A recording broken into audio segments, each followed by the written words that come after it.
मंत्रिमंडल विस्तार की। जी हां, जाहिर है कि कल सुबह 11 बजे मंत्रिमंडल विस्तार होना है मध्य प्रदेश में, लेकिन उसके पहले इस वक्त जो बड़ी खबर आई है आपको बता दें, मंत्रिमंडल विस्तार से जुड़ी हुई संभावित जो चेहरे जो बंसल न्यूज लगातार बता रहा है उस पर अब लगभग पुष्टि हुई है। सूत्रों के हवाले से खबर है कि फोन कॉल्स पहुंचे हैं, फोन कॉल्स सीएम हाउस से पहुंचे हैं।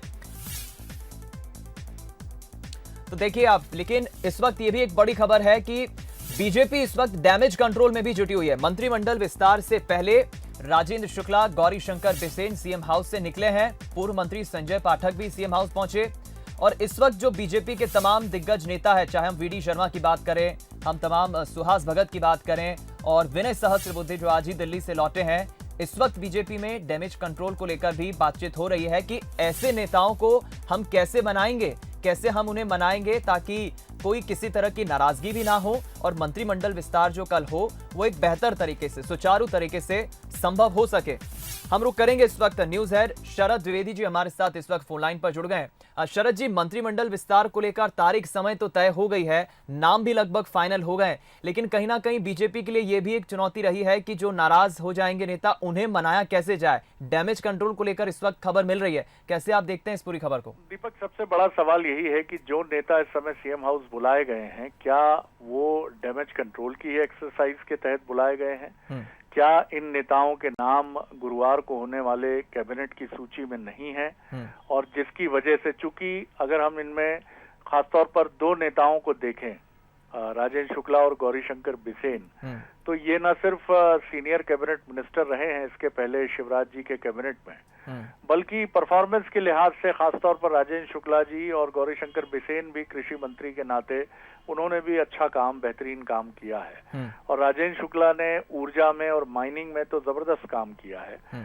तो ये प्रश्न बड़ा है कि क्या गौरीशंकर बिसेन जी, राजेंद्र शुक्ला जी और अब संजय पाठक जो इस समय भीतर जिनसे चर्चा हो रही है, क्या उनको इसके लिए सहमत किया जा रहा है कि आगे अवसर उनके लिए खुले हैं और अभी बहुत टाइट सिचुएशन है, इसलिए वो धीरज और संयम से काम लें और उनकी बर्थ सुरक्षित जरूर है, लेकिन फिलहाल उन्हें संयम से काम लेना होगा क्योंकि इस विस्तार में जगह मिलना मौजूदा परिस्थितियों के मद्देनजर कठिन हो रहा है।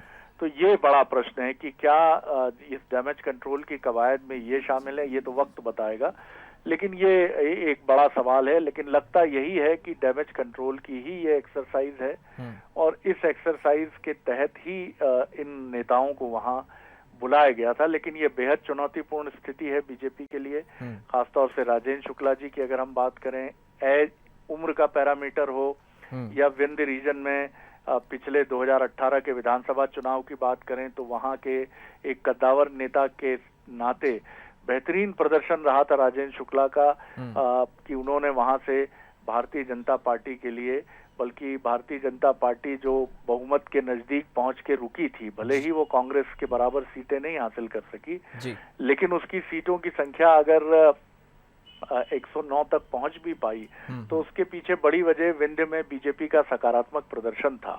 तो अगर आप और हम समझ सकते हैं कि अगर हम ये माने, हालांकि राजनीति में मैं हमेशा हमने ये सुना है कि अंतिम समय तक रुकना चाहिए क्योंकि कहाँ क्या स्थिति बदलती है, लेकिन अगर राजेंद्र शुक्ला जी को बाहर बैठना पड़ रहा है तो ये बीजेपी की बेहद टाइट सिचुएशन और उसकी बहुत कंपल्शन और दबाव, क्योंकि राजेंद्र शुक्ला जी शिवराज जी के बिल्कुल क्लोज एसोसिएट्स के तौर पर पहचाने जाते हैं। तो जो बात हम सुबह से कर रहे हैं, शायद यही वो विष है जिसका जिक्र शिवराज जी ने सुबह किया था। ये बिल्कुल ठीक कहा आपने शरद जी, जो कुछ भी घटनाक्रम इस वक्त चल रहा है, संकेत तो कुछ इसी तरफ दे रहा है, ये इशारे तो कि डैमेज कंट्रोल की कवायदें जो है इस वक्त तेज हो गई है। बहरहाल हमें इंतजार करना होगा और कल तक ये स्थिति साफ हो जाएगी। बहुत बहुत धन्यवाद आपका हमसे बातचीत करने के लिए। तो फिलहाल सीएम हाउस में जुटे जो बीजेपी के दिग्गज नेता हैं वो जुटे हुए हैं, लेकिन सबसे बड़ा सवाल, ये तीन नामों पर आप गौर करिए, ये पहले मंत्री भी रह चुके हैं, गौरीशंकर बिसेन, राजेंद्र शुक्ला और संजय पाठक, ये तीनों का इस तरह से वहां सीएम हाउस पहुंचना। हालांकि गौरीशंकर बिसेन, राजेंद्र शुक्ला तो बाहर निकल गए सीएम हाउस से, लेकिन फिलहाल क्या बीजेपी के लिए कुछ मुश्किलें हैं? क्या बीजेपी इन्हें अभी साधने में जुटी है? क्या डैमेज कंट्रोल की एक कवायद है? क्योंकि बीजेपी के नेता तो मौजूद हैं, लेकिन बीजेपी के लिए फिलहाल ये जरूर एक चुनौतीपूर्ण समय भी है। सबको साथ में लेकर चलना है और सबको साधे रखना है।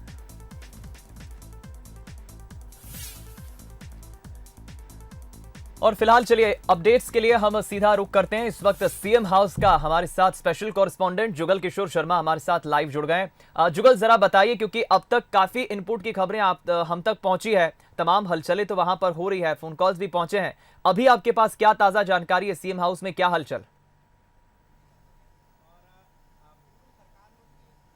देखिए, दो अपडेट अभी मिले हैं। पहला अपडेट तो जैसा आपकी जानकारी में आ चुका है कि राजेंद्र शुक्ला, पूर्व मंत्री, और पूर्व मंत्री गौरीशंकर बिसेन सीएम हाउस से निकले हैं। हमने उनसे बात करने की कोशिश की, लेकिन अभी फिलहाल उन्होंने मीडिया से बात करने से परहेज किया है। उन्होंने मीडिया से बात नहीं की है। कुछ संकेत इसी तरह के मिल रहे हैं कि संभव है कि उनको ये कहा गया हो कि अब आप संगठन में बेहतर, जिस तरह से आपने मंत्रिमंडल में बेहतर प्रदर्शन किया था, संगठन ही चाहता है कि आप अब संगठन में उतना बेहतर प्रदर्शन करके दिखाएं। तो ये इस बात की संभावना है, हालांकि अभी कोई पुष्टि नहीं हुई है, लेकिन जिस तरीके से उन्होंने मीडिया से बात करने से परहेज किया है, कोई भी बात उन्होंने शेयर नहीं की है, इससे यही लगता है कि कुछ मंत्रिमंडल में उन्हें इस बार विराम दिया जा सकता है, लेकिन ये पुष्ट खबर नहीं है। दूसरा, अभी संजय पाठक भी सीएम हाउस गए हैं और उनकी भी अंदर अभी सीएम हाउस में जो प्रमुख नेता हैं, बीडी शर्मा, सुहास भगत, विनय सहस्त्रबुद्धे और मुख्यमंत्री शिवराज सिंह चौहान, इनसे चर्चा चल रही है। चर्चा के क्या मायने हैं, इसके विश्लेषण होने चाहिए, और क्या अंदर से बातें छन के बाहर आती हैं, धीरे धीरे हमको पता चलेगा। लेकिन एक दूसरी तरफ ये भी खबर है कि कई नेताओं के पास फोन पहुंचना शुरू हो गए हैं। कई नेताओं को खास तौर से शुरुआत सिंधिया समर्थकों से हुई है। यह भी पता चला है कि प्रद्युम्न सिंह तोमर, प्रभुराम चौधरी, इमरती देवी, महेंद्र सिंह सिसोदिया के पास फोन पहुंच चुके हैं।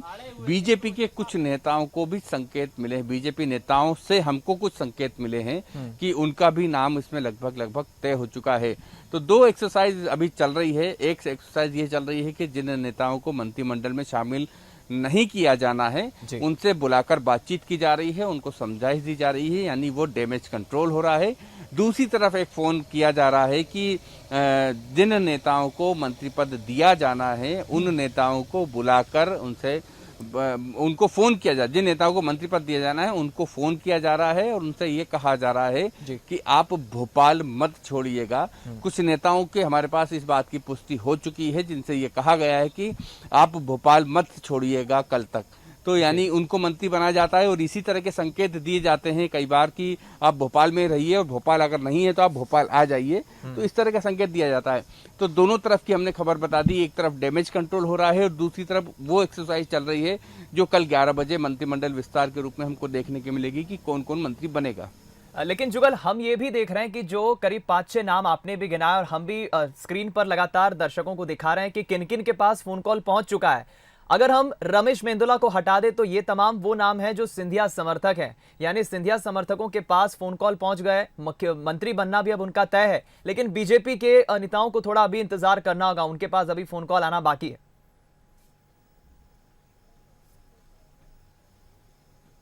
हाँ, देखिए, अभी इंतजार का ये मायने कर सकते हैं कि अधिकतम 1 घंटा, 1 घंटे से ज्यादा नहीं लगेगा, क्योंकि कल 11 बजे मंत्रिमंडल है, तो सभी विधायकों को रात तक सूचना दे दी जाती है। तो संभव है कि 10:30-11 बजे से पहले सभी विधायकों को सूचना दे दी जाएगी। मेरी जानकारी में यह है कि बीजेपी के रमेश मेंदोला के अलावा एक अन्य जो नेता हैं, उनको भी अभी कहा गया है कि आप भोपाल मत छोड़िएगा। तो फोन पहुंचना शुरू हो गए हैं बीजेपी नेताओं से। जैसा मैंने आपको कहा दीपक, कि दो एक्सरसाइज चल रही है। एक तरफ डैमेज कंट्रोल की चल रही है, तो दूसरी तरफ उन नेताओं को फोन पहुंचना शुरू हो गए हैं जिनको मंत्रिमंडल में शामिल किया जाना है। चलिए, आप नजरें बनाए रखिए जुगल, मैं आपका एक बार फिर अपडेट लूंगा, आपसे अपडेट लूंगा, रुक करूंगा दर्शकों को। लेकिन इस वक्त हम एक बड़ी खबर बता दें, जुगल किशोर शर्मा हमारे संवाददाता बता रहे हैं। इस वक्त देखिए, हलचलें तो चल रही है सीएम हाउस में, लेकिन दो बातों पर आप गौर करिए। एक तो डैमेज कंट्रोल की कवायदें भी चल रही है कि ऐसे नेताओं को आखिर मनाएगी कैसी पार्टी, संगठन बनाएगा कैसे जो नाराज हो जाएंगे। क्योंकि एक तर्क ये भी है कि जो सीनियर विधायक हैं, कई बार के विधायक हैं, पूर्व मंत्री हैं, उन्हें अब संगठन में एडजस्ट किया जाए। जिस तरह मंत्रिमंडल में रहकर पहले वो सेवा कर चुके हैं, प्रदर्शन कर चुके हैं अपना एक अच्छा, वैसा वो संगठन में करे। और दूसरी तरफ नए चेहरों को भी मौका देना है। पुराने चेहरे, जो संभावित चेहरे मंत्रिमंडल के, उनको साथ के रखना है, उन्हें भी साथ में लेकर चलना है, नाराजगी भी ना हो, और एक बेहतर मंत्रिमंडल का विस्तार कल शिवराज कैबिनेट का देखने को मिले, ये फिलहाल कोशिश है। हालांकि कई लोगों के पास फोन कॉल आ गए, कई उनमें से अधिकांश नाम आप देखिए जो सिंधिया समर्थक हैं, बात करें हम प्रद्युम्न सिंह तोमर की, हरदीप सिंह डंग की, इमरती देवी की, प्रभुराम चौधरी, ये तमाम सिंधिया समर्थक हैं। तो शिवराज मंत्रिमंडल का विस्तार कल होना है। और चलिए हम इस वक्त रुक करेंगे, हमारे साथ प्रद्युम्न सिंह तोमर जी फोन लाइन पर जुड़ गए, सिंधिया समर्थक हैं। सबसे पहले तो प्रद्युम्न जी बहुत सारी बधाई आपको, शुभकामनाएं दूंगा मैं, क्योंकि फोन कॉल तो आ गया है आपके पास। देखिए, मैं आपको ये बताना चाहता हूँ कि अभी आपका शुभकामनाएं बधाई दी, उसके लिए धन्यवाद। परंतु मैं तो भोपाल अपने कामों से आया हूँ, विकास कार्य के लिए माननीय मुख्यमंत्री से मिलने जी। और पार्टी जो भी निर्णय लेगी उसका मैं क्रियान्वयन करूंगा। अब निर्णय जब तक अधिकृत कोई घोषणा हो जाए उसके बाद अगर आप मुझे बधाई देंगे ज्यादा अच्छा स्वीकार होगा। नहीं सर, हमें तो देखिए सूत्रों से पूरी खबर मिली है। ये बहरहाल अलग विषय हो सकता है कि आप अभी बंसल न्यूज पे ये अभी एक्सेप्ट ना करें, लेकिन सर हम ये भी देख रहे हैं आपकी जो मंत्री बनने के फोन कॉल आए हैं ये तो तय माना जा रहा है। आपके समर्थकों में खुशी की काफी लहर है। अभी तो मंत्री बने ही नहीं, होर्डिंग्स लग गए। कैसे देखते हैं सर आप? मैं ये मुझे नहीं पता है। मैं भोपाल आ गया हूँ जी, और जब तक कोई घोषणा ना अधिकृत हो तब तक मैं अपने साथियों से भी आग्रह करूंगा कि ऐसी कोई होर्डिंग ना लगाएं, क्योंकि अधिकृत घोषणा पार्टी ने नहीं की। पार्टी का जो निर्णय होगा उसका पालन हम सबको करना है जी। मुख्यमंत्री जी का जो निर्णय होगा उसका पालन हम सब लोग करेंगे जी। पर प्रद्युम्न जी एक आखिरी सवाल लेके मैं फिर बातचीत को विराम दूंगा। खबर तो हमें लगभग मिली, क्योंकि देखिए ना सिर्फ आपका नाम, प्रभुराम चौधरी जी, इमरती देवी जी और इसके साथ ही रमेश मेंदोला जी, तमाम लोगों को फोन कॉल पहुंचे हैं। ऐसी हमारे पास तो खबरें पहुंची है। आप बंसल न्यूज पर क्या कहेंगे हमारे दर्शकों को? देखिए, मैंने आपसे क्या कहा जी, आप पे खबर होगी जी, मैं उसका इनकार नहीं कर सकता। जी जी, परंतु जब तक मेरे पास कोई अधिकृत रूप से जी जानकारी आएगी मैं उसी के बाद कोई टिप्पणी करूंगा। ठीक, चलिए सर बहुत बहुत धन्यवाद हमसे बातचीत करने के लिए। प्रद्युम्न सिंह तोमर जी हमारे साथ पूर्व मंत्री जुड़े, जो सिंधिया समर्थक भी हैं, और वो फिलहाल कह रहे हैं कि मैं अपने काम के सिलसिले से भोपाल पहुंचा, मेरी मुख्यमंत्री से मुलाकात हुई। हालांकि वो अभी ये बात कहते बच रहे हैं। हमारे सूत्रों के हवाले जो बंसल न्यूज को अभी खबर मिली है कि 6 ऐसे नाम बताए जा रहे हैं जिनके पास फोन कॉल पहुंचे हैं। हालांकि ये भी अभी जल्दबाजी ही होगी, लेकिन देखिए हमारे सूत्र भी एक तरफ हैं और दूसरी तरफ ये अभी अधिकृत जानकारी नहीं आई है, ना सरकार के संगठन की तरफ से, ना किसी बीजेपी नेता की तरफ से। लेकिन ये जाहिर है कि अगले 1 घंटे में लगभग स्थिति साफ हो जाएगी। कल जितने भी मंत्री पद के लिए जो है नेता शपथ लेने जा रहे हैं उनके पास इस वक्त फोन कॉल्स कईयों के पास तो आ चुके हैं, और कई बीजेपी के ऐसे विधायक अभी बचे हैं जरूर जिनके पास फोन कॉल्स आना बाकी है। लेकिन कुछ प्रमुख नाम अभी सामने जरूर आए हैं।